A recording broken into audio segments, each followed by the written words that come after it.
నాకు ఈ హాస్పిటల్ ఎంతో బంగారు స్వామి మేలు చేశారు. ఫస్ట్ కాలు తీసేయాలన్నారు.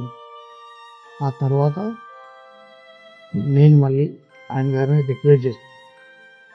వారం తర్వాత మళ్ళీ మళ్ళీ సరే ఉండు, నీ కాలు మంచిగా సరి చేసి పంపిస్తాం అని చెప్పి తీసేయాల్సిన కాలు ఇంటివాడిగా నడవాల్సింది నేను మళ్ళీ నా బంగారు స్వామి దయతో నేను మళ్ళీ నడవటానికి దేవుని దయ, బంగారు స్వామి దయ మన కాలు మళ్ళా నన్ను నిలబెట్టి ఎంతో ఎంతో అంటే అది చెప్పడానికి వీలేదు.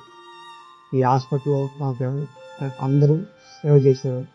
డాక్టర్లు కానీ అటెండర్లు కానీ ప్రతి ఒక్కరూ రెయినీ హాస్పిటల్లో ఉన్న ప్రతి ఒక్కరూ నాకు ఎంతో మేలు చేశారు.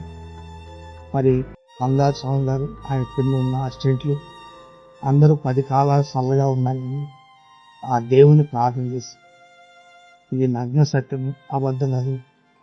అటెండర్లు కూడా ఎలాంటి నాకు రాత్రిపూట వాళ్ళు సూపర్వైజర్లు వాళ్ళందరూ మెయిల్ చేస్తూ వచ్చారు.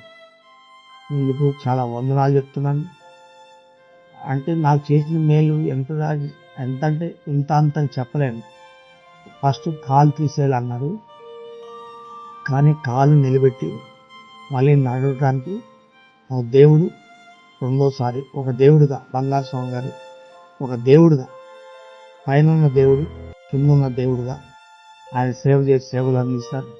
నాకు కాలు ఆపరేషన్ అయిన కూడా 3 గంటలు 12 గంటల నుంచి ఆపరేషన్ చేయక 3 గంటల సేపు కష్టపడ్డాడు బంగారు స్వామి గారు. ఇది నిజంగా నేను కళ్ళారు చూసినాను. ఆయన చేసిన సేవకు నేను ఎప్పుడు మర్చిపోను, కృతజ్ఞత కలిగి ఉంటాను. ఇది నిజము. నేను ఏదో మెచ్చుకోవాలని చెప్పడం లేదు. ఆయన చేసిన మేలు ఆయనకు, ఆయన భార్యకి, ఆయన పిల్లలకి, ఆయన కుటుంబానికి, ఈ హాస్పిటల్కి అందరికీ దేవుడు సలహా కాపాడాలని ప్రార్థిస్తూ ఈ మాటలతో ముగిస్తున్నాను.